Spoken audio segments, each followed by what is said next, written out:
नमस्कार साथियों, तो आज मैं साइबाविक फिर प्रस्तुत हूँ आपके सामने लेकर अपना topic next poetic form that is elegy. अब एलिजी क्या है, किस फॉर्म में लिखा जाता है? एलिजी जो होता है पोएटिक की वो फॉर्म है, पोएट्री की वो फॉर्म है जिसमें दुख या विलाप किया जाता है। किस पे? On the loss of our near और डियर वंस।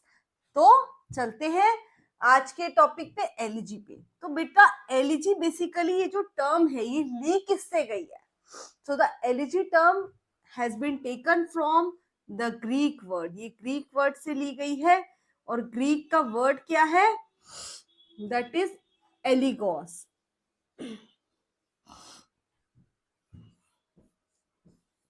और ऐसे ही लैटिन का भी टर्म है that is elegia. Latin term elegia से ली गई है and these both the terms, that is eligos and elegia, these both term means mourning और lament। ठीक है, तो इन दोनों का क्या मतलब है? इन एलिगोस और एलिजिया इन दोनों ही टर्म का मतलब है लेमेंट या फिर मोर्निंग, विलाप करना। किस पे? On the death of some near और डियर वन। सो इसीलिए इसको हम क्या कहते हैं? सो इसलिए elegy is known as sad songs. ठीक है, sad songs, melancholy songs, melancholy songs, ठीक है, सॉरो सॉन्ग्स,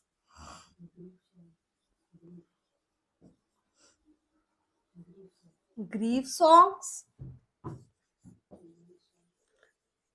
ठीक है, ग्रीफ सॉन्ग्स भी कहते हैं, लेमेंट सॉन्ग्स भी कहते हैं और मॉर्निंग सॉन्ग्स भी कहते हैं। मॉर्निंग सॉन्ग्स, और इन्हें डर्ज भी कहा जाता है। क्या कहा जाता है? डर्ज एंड कोरोनेक, कोरोनेक भी कहा जाता है। ये सारे टर्म्स ही एलिजी के लिए यूज्ड है और ये सारे ही टर्म्स आपको याद रखने हैं बेटा, ठीक है। और कल मैं आपसे ये सारे टर्म्स पूछूंगी क्लास में। सब ऑफलाइन बच्चे जो यहाँ बैठे हैं, भावना, आकाश, प्रदीप, ये सब सुन लीजिए। सब बच्चों से मैं ये कल टर्म्स दोबारा पूछूंगी कि एलिजी को क्या क्या कहते हैं, ठीक है।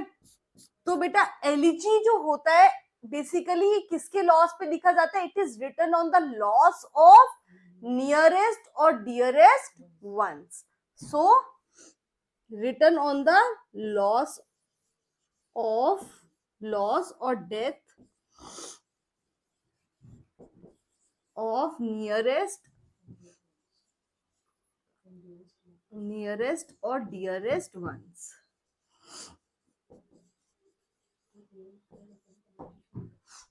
अब इसको पहचानने का तरीका क्या होता है? यानी what is the main theme? इसका थीम क्या होता है बेसिकली? सो इसका मेन जो थीम होता है वो होता है रिफ्लेक्शन ऑफ द मेलंकली। इसमें मेलंकली की, उदासी की रिफ्लेक्शन होती है, तो इससे हम पहचान सकते हैं कि ये एलिजी है। सो इसका थीम क्या है? Its theme is basically lament. इसका थीम क्या है? Its theme is basically lament, ठीक है, मेलंकली रिफ्लेक्शन,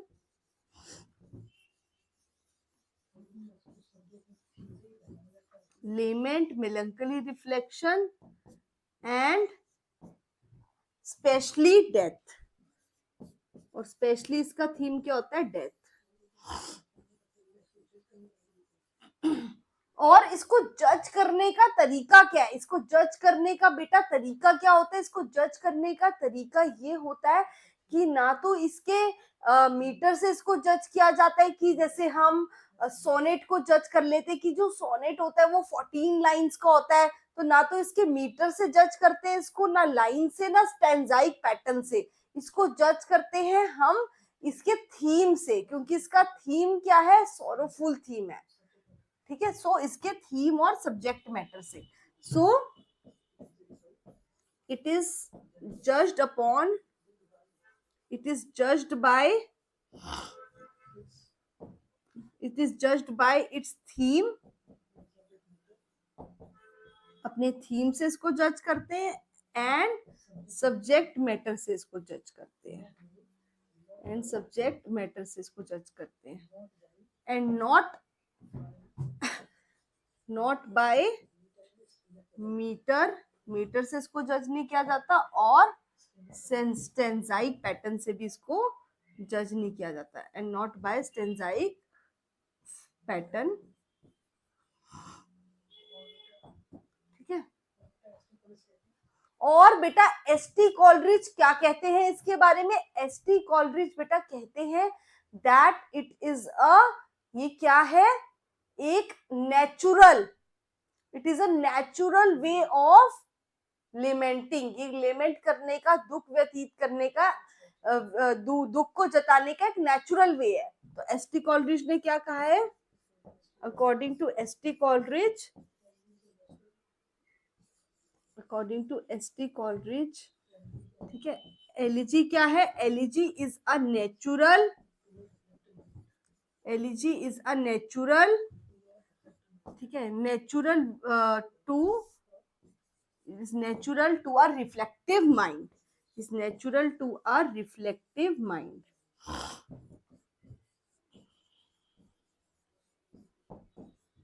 एसटी कॉलरिज ने कहा है एलिजी नेचुरल होती है, अंदर से आती है, सौरो ग्रीफ वगैरह ये सब नेचुरल फीलिंग्स होती है, and it is the natural to a reflective mind, मतलब थॉटफुल माइंड जो होता है, रिफ्लेक्टिव माइंड मतलब थॉटफुल माइंड में ये क्या होती है? नेचुरल होती है, हमारे अंदर से निकल के आती है feelings.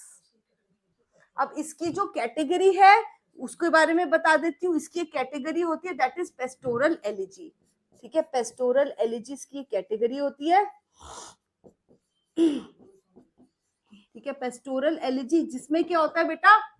In pastoral elegy the poet acts as a shepherd, जो पोएट होता है वो एक शेफर्ड की तरह एक्ट करता है, and he mourns on the death of another shepherd, और किसी दूसरे शेफर्ड की मौत पे रोता है या दुख विलाप करता है, तो उसको कहेंगे पेस्टोरल एलिजी। यानी कि जब एक शेफर्ड दूसरे शेफर्ड की मौत पे विलाप करे उसको कहेंगे pastoral elegy. So when the poet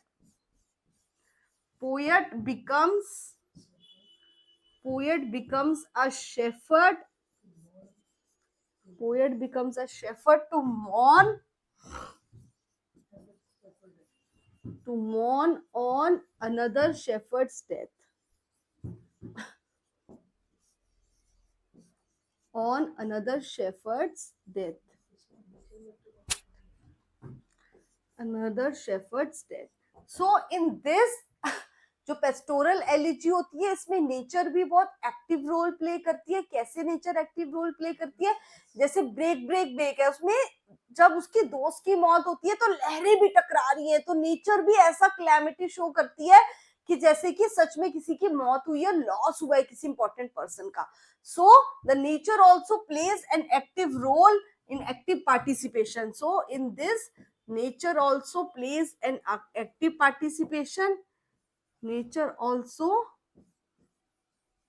plays an active role, nature भी एक एक्टिव रोल प्ले करती है, nature also plays an active role, ठीक है, through natural scenes, through natural scenes. और पेस्टोरल एलिजी में क्या होता है? रूरल सीन्स, रूरल चीजें भी बहुत ज्यादा रिफ्लेक्ट करती है, रूरल चीजें जैसे गोट की बात होगी, शेफर्ड की बात होगी, शीप की बात होगी। So rural things are reflected, rural चीजों का, रूरल थिंग्स का रिफ्लेक्शन होता है। कैसे? जैसे कि गोट हो गई, शीप हो गई, शेफर्ड हो गया, all the rural things are being discussed here, ठीक है। पेस्टोरल का मतलब ही बेटा रूरल होता है, ग्रामीण होता है, ठीक है। यानी कि pastoral is equal to rural, pastoral is equal to bucolic,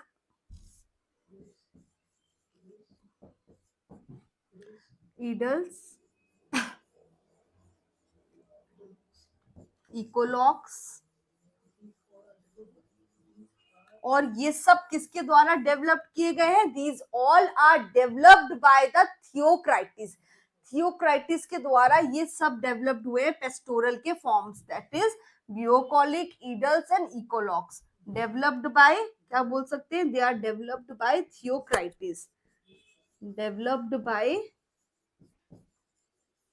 थियोक्राइटिस, these all are developed by Theocritus. और थियोक्राइटिस क्या है? ग्रीक ऑथर है, इज अ ग्रीक ऑथर।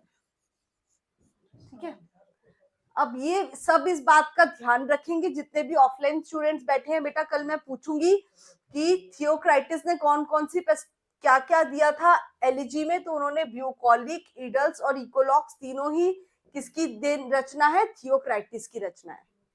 ठीक है, अब इसमें एक टर्म आई है नई, इकोलॉग, ये भी बता देती हूँ। इकोलॉग बेटा क्या है? ये एक शॉर्ट पेस्टोरल पोयम है ये, and in the dialogue form. Short pastoral poem है इन डायलॉग फॉर्म। किस फॉर्म में? डायलॉग फॉर्म में। चाहे आप ऑफलाइन पढ़ रहे हैं, चाहे आप यूट्यूब पे पढ़ रहे हैं, चाहे आप ऑनलाइन पढ़ रहे हैं, पर ऐप पे पढ़ रहे हैं, तो आप सबको आंसर्स देते रहने हैं, साथ साथ जवाब दीजिए। इंटरेक्टिव क्लास है ये, सिर्फ वन वे क्लास नहीं है। ठीक है, सो इकोलॉग्स की डेफिनेशन नोट डाउन कर लीजिए। ये क्या है? शॉर्ट पेस्टोरल पोम है, डायलॉग्स में, डायलॉग फॉर्म में होती है ये। ठीक है, आई होप आप सबको सब समझ में आ रहा होगा। आगे चलते हैं, एग्जाम्पल्स देती हूँ आपको बेस्ट एलिजीज का। Best elegies, these are the best elegies, ये बेस्ट एलिजीज हैं अभी तक की। So these are the best elegies. ठीक है, बेस्ट एलिजीज का एग्जाम्पल दे रही हूँ मैं आपको। ठीक है, अब बेस्ट एलिजीज क्या क्या हैं, कौन कौन सी हैं बताती हूँ आपको। सबसे पहले है एस्ट्रोफल। बताइए एस्ट्रोफल के बारे में।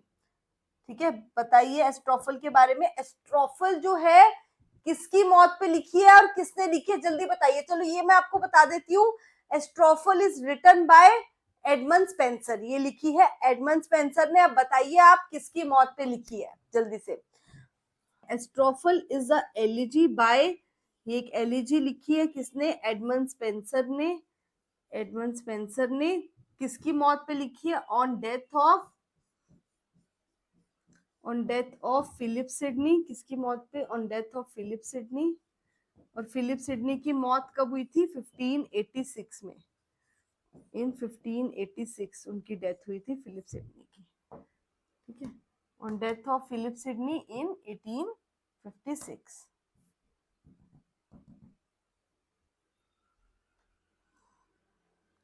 1856 में डेथ हुई थी फिलिप सिडनी की। नेक्स्ट आते हैं लाइसिडस पे। लाइसिडस क्या है? सो लिसिडस जो है it is bye John Milton, ये जॉन मिल्टन ने लिखी थी, बाय जॉन मिल्टन। ठीक है, ऑन द डेथ ऑफ, किसकी डेथ पे? Death of Edward king, king Edward की डेथ पे। और एडवर्ड किंग क्या हुआ था? ड्राउन्ड हो गए थे, किसमें? आयरिश सी में। So he was, King Edward was drowned. ठीक है, ड्राउन्ड इन आयरिश सी, आयरिश सी इन 1637। ठीक है, कब बेटा बताते रहिए। कुछ बच्चे तो जवाब दे रहे हैं मैम 1637 में, कुछ बच्चे बिल्कुल ही चुप बैठे हैं। इतनी बार ये टॉपिक पढ़ा चुकी हूँ फिर भी ऑफलाइन क्लास में कोई रिस्पॉन्ड नहीं है। So it is given by John Milton. किसने लिखी है लिसिडस? जॉन मिल्टन ने लिखी है। किसकी डेथ पे लिखी है? किंग एडवर्ड की डेथ पे लिखी है। और जो किसमें डूब के मर गए थे? आयरिश सी में ड्राउन्ड हो गए थे। कब? 1637 में। कब हो गए थे बेटा बताइए? 1637 में। नेक्स्ट चलते हैं एडोनिस पे। एडोनिस इज बाय पीबी शैली, ये पीबी शैली द्वारा है। So it is by PB Shelley on the death of, it is by PB Shelley on the death of John Keats. किसकी डेथ पे है? जॉन कीट्स की death पे है। कब मरे थे जॉन कीट्स? इन 1821। नेक्स्ट है थायरिसिस। थायरिसिस किसका वर्क है? It is by Matthew Arnold. ये मैथ्यू अर्नल्ड का, it is by Matthew Arnold. ठीक है, और किसकी मौत पे लिखा था इन्होंने? On the death of Arthur, on the death of, बताइए बेटा, अर्थर ह्यूज क्लफ। अर्थर ह्यूज क्लफ की डेथ पे लिखा था इन्होंने, on the death of Arthur Hugh क्लफ।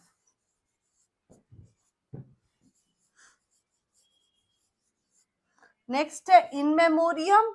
In memoriam बहुत ही फेमस वर्क है, किसका वर्क है? So In Memoriam is written by, it is the work of Alfred Lord Tennyson. ये लिखा गया है In Memoriam by the Alfred Lord Tennyson. Alfred Lord Tennyson का work है। So it is by Alfred Lord Tennyson, by A L. Tennyson. किसकी death पे लिखा गया है? On the death of A.H. That is Arthur Henry Hallam. Arthur Henry Hallam की death पे इन्होंने लिखा है। ठीक है, और कब डेथ हुई थी अर्थर हेनरी हालम की? 1833 में। ठीक है, और इनकी डेथ कब हुई थी अर्थर ह्यूज क्लफ की? ये भी नोट कर लीजिए, 1861 में इनकी डेथ हो गई थी। ठीक है, और भी बहुत सारी एलिजीज है बताने को, बट आज के लिए बेस्ट एलिजीज मैंने आपके साथ शेयर की हैं। एंड और मैं चीजें और भी बहुत मैटर बताऊंगी। अब चलते हैं एमसीक्यू क्वेश्चंस की तरफ। तो अब चलते हैं धमाकेदार एमसीक्यू क्वेश्चंस की तरफ on the topic of elegy. जो भी ये सामने बच्चे बैठे हैं सारे जवाब देंगे, और कोई भी बच्चा चुप नहीं बैठेगा। सारे जो ऑफलाइन मोड में यहाँ ये सारे बच्चे बैठे हैं आगे की लाइन में, सब जवाब देंगे बेटा क्वेश्चंस का, और साथ साथ कोई भी मुंह नहीं देखेगा मेरा बैठे हुए, जल्दी जवाब देंगे। पहला क्वेश्चन, माइकल ड्रेटन्स की एलिजी है, that is the shepherd's garland. वो क्या है? Michael Drayton's shepherd garland is a series of, ये क्या है, किस चीज की सीरीज है? It is a series of eclogue. Eclogue क्या होती है बेटा? These are the short poems. ठीक है, शॉर्ट पोम्स, या फिर कह सकते हैं short poems on pastoral background, या फिर रूरल पोम्स कह सकते हैं। ठीक है, नेक्स्ट, और रूरल पोम्स होती है किस फॉर्म में? डायलॉग फॉर्म में। These are the rural poems in dialogue forms.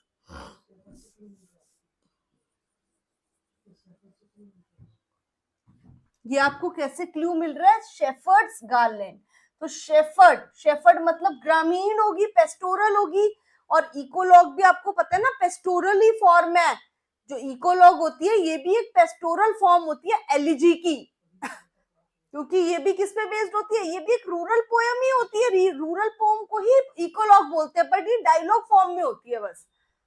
ठीक है, next, why did Thomas Gray choose the churchyard to Stoke Poges as the scene of his elegy written in a country churchyard? तो Thomas Gray ने क्यों choose किया एक कब्रिस्तान को लिखने के लिए अपनी elegy written in a country churchyard?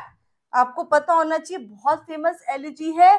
कौन सी एलिजी का नाम है? थॉमस ग्रे की एलिजी है, एलिजी रिटन इन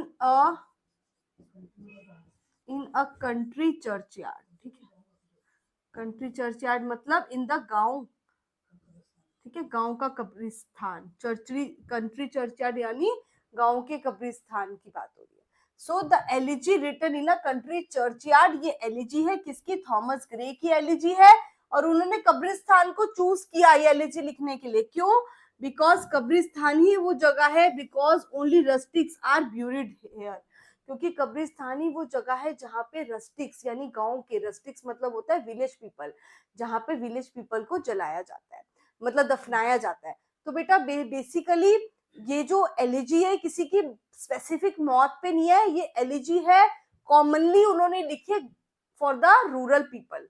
उन्होंने मौत पे लिखी है कि कॉमनली जब कब्रिस्तान में जब जलाया जाता है उसपे जो दुख लोगों को होता है अपने नियर एंड डियर वन को खोने का, उसपे कॉमनली रूरल पीपल के दुख पे लिखी है उन्होंने।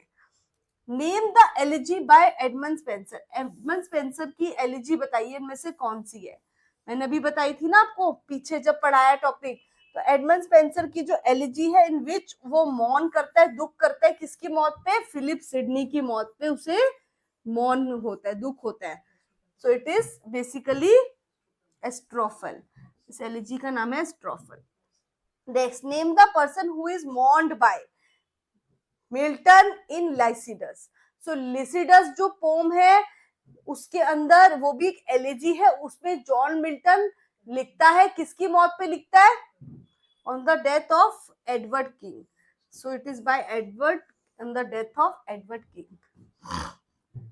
Next, Lycidas is a dash elegy.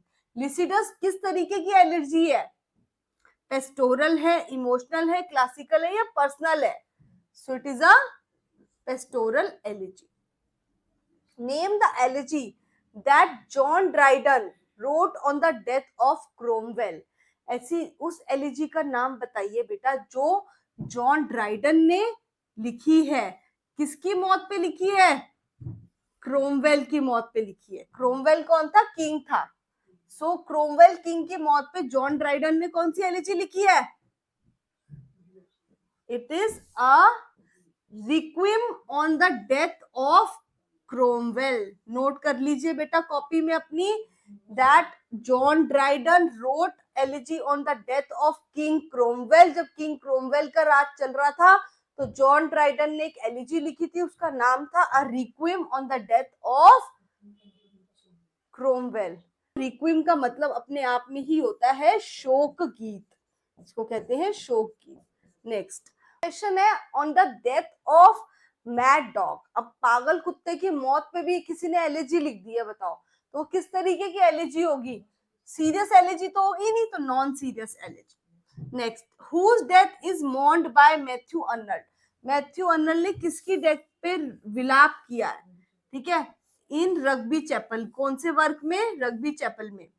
तो इट इज हिज फादर, अपने पापा की मौत पे विलाप किया है मैथ्यू अर्नल्ड ने। Next, whom does P B Shelley call wolves in the Adonais. Wolves, ये वर्ड वुल्फ, वुल्फ वर्ड किसके लिए यूज करते हैं पीबी शेली, किसमें, एडोनिस में। So it is C, that is critics and journalist के लिए। 10th question, elegy written in a country churchyard is a dash elegy. Elegy जो कि कंट्री चर्चयार्ड में लिखी गई है, ये कौन सी एलिजी है, क्लासिक है, पेस्टोरल है, नॉन क्लासिक है या रस्टिक है। So it is a rustic elegy, गांव पे बेस्ड है, रूरल बैकग्राउंड पे बेस्ड एलिजी है। Question 11, whose death is being mourned. किसकी डेथ पे विलाप किया जा रहा है, किसमें, elegy written in the country churchyard. किसकी मौत पे विलाप है, shepherds of his village, the elegy of his parish, the postman of a village और the poor country rustic. It is the poor country rustic, यानी कि रूरल पीपल की मौत पे, यानी कि जो उसकी पुअर कंट्री के रूरल पीपल हैं उनकी मौत पे कॉमनली लिखा गया है। Whose death does Matthew Arnold mourn in Thyrsis? Matthew Arnold किसकी मौत पे मौन कर रहे हैं, दुख व्यतीत कर रहे हैं, किसमें, थायरसिस वर्क में। So it is Arthur Hugh Clough. Who wrote an elegy on the death of W.B. Yeats? W.B. Yeats जो थे उनकी मौत पे किसने लिखी थी elegy, it is W.H. Auden ने। Next, whose death is mourned in the in memoriam। In memoriam में किसकी मौत होती है, किसकी मौत पे लिखी गई है, it is written on the death of Arthur Hugh Hallam, Arthur Henry Hallam. Next, the term elegy, ये जो टर्म है एलिजी ये कहां से ली गई है, it is basically taken from the Greek word elegos से ली गई है। नेक्स्ट, एलिजी क्या है? हैप्पी सॉन्ग होता है, जॉयस सॉन्ग होता है, लेमेंट सॉन्ग होता है, या एड्रेस सॉन्ग होता है? So elegy is a lamenting song, अपना दुख व्यतीत करना, विलाप करना। नेक्स्ट, पेस्टोरल एलिजी, ग्रामीण एलिजी इज डेवलप्ड थ्रू, कैसे ग्रामीण एलिजी डेवलप की जाती है? Through a pastoral convention of classical, यानी कि पेस्टोरल एलिजी डेवलप की जाती है कैसे? क्लासिकल पेस्टोरल कन्वेंशन से। Next, pastoral elegy taken from dash poet dash, यानी जो पेस्टोरल एलिजी है वो ली गई है, कहां से ली गई है? सॉरी, ये गलत बेटा, मिस प्रिंटिंग हुई है, रोमन नहीं होना चाहिए, इधर ग्रीक होना चाहिए, क्योंकि मैंने आपको भी बताया था ना कि ग्रीक पोएट है, तो ये ली गई है ग्रीक से। और पोएट कौन से हैं? थियोक्राइटिस। थियोक्राइटिस ने ही इंट्रोड्यूस की है pastoral form of elegy. Next, in pastoral elegy dash such as goat, sheep etcetera, ये सब देखे जाते हैं पेस्टोरल एलिजी में। वन सीन दैट इज, इन सबको क्या कहेंगे? Rural scene. Question number 20, an eclogue is dash, eclogue जो होता है वो क्या होता है? इकोलॉग लॉन्ग पोएम होती है? नहीं। ये शॉर्ट पोएम होती है? हाँ, शॉर्ट पोएम तो होती है, बट कैसी शॉर्ट पोएम होती है? पेस्टोरल, यानी रूरल लाइफ पे बेस्ड होती है। सो इकोलॉग इज अ पेस्टोरल पोएम, ये एक पेस्टोरल पोएम होती है। In it the poet is the guys of shepherd, poet अपने आप को डिस्गाइज कर लेता है, या फिर भेस में, किसके भेस में आ जाता है? शेफर्ड के। And in a pastoral setting, और कैसी सेटिंग होती है आसपास? Rural setting. And mourns on a companion, और किसकी मौत पे दुख जताता है? On mourns on the companion, ठीक है, तो वो किसकी मौत पे दुख जताता है? अपने कंपेनियन की मौत पे वो दुख जताता है। So it is option B, that is a pastoral elegy. Elegy is a form of, elegy किसकी फॉर्म है? So elegy is a form of reflective poetry. Elegy एक थॉटफुल पोएट्री है। Elegy is dash, a joyous song, a mourning song, a religious song, और none of these. So elegy is a mourning song. Next, monody क्या है? Monody is a poem in which listeners are absent. मोनोडी एक ऐसी pome है जिसमें listeners नहीं होते, या अ play was played by one person, a morning poem represented by one person, और none of these। तो मोनोडी एक ऐसी पोम होती है जो कि एक पर्सन के द्वारा गाई जाती है।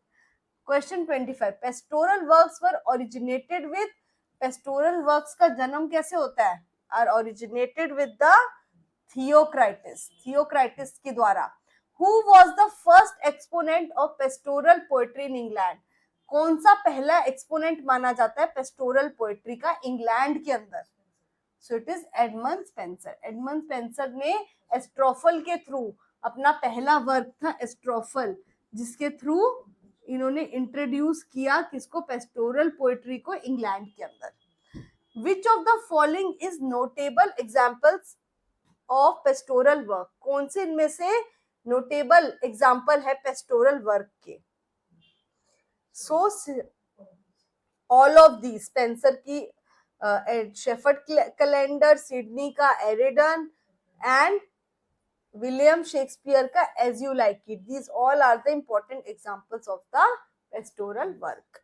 Next, writing about the shepherd and rustic life, shepherds के बारे में लिखना एंड रस्टिक लाइफ के बारे, रूरल लाइफ के बारे में लिखना, ये दोनों क्या है, क्या कहलाते हैं?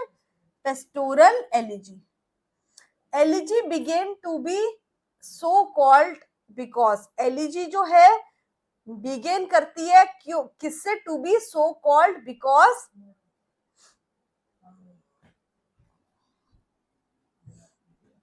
बिकॉज मॉर्निंग, ठीक है, आंसर होगा मॉर्निंग, विलाप के साथ बिगेन करती है। Next question, which is the following is the first pastoral elegy, सबसे पहली पेस्टोरल एलिजी किसको माना जाता है? सो मिल्टन की लाइसिडस को, शेली की एडोनिस को, मैथ्यू अर्नल्ड की थायरेसिस को या एडमंड स्पेंसर के एस्ट्रोफल को? So the first pastoral elegy कौन सी कंसीडर की जाती है? एडमंड स्पेंसर की एस्ट्रोफल को कहते हैं first pastoral elegy. Then Milton की जो लाइसिडस है, दैट मॉर्न्स अपॉन, वो किसकी डेथ पे मॉर्न करती है? So it mourns upon the death of Edward King. Edward King जो कैसे मर गए थे? आयरिश सी में डूब के मर गए थे। इन द आयरिश सी क्या हो गया था? डूब के मर गए थे। In Memoriam by Alfred Lord Tennyson is an elegy written on the death of. जो इन मेमोरियम है वो लिखी गई है एल्फ्रेड लॉर्ड टेनिसन द्वारा, और किसकी डेथ पे लिखी गई है? हेनरी हालम की डेथ पे लिखी गई है। अब पीबी शैली की एक एडोनिस है जो किसका विलाप करती है?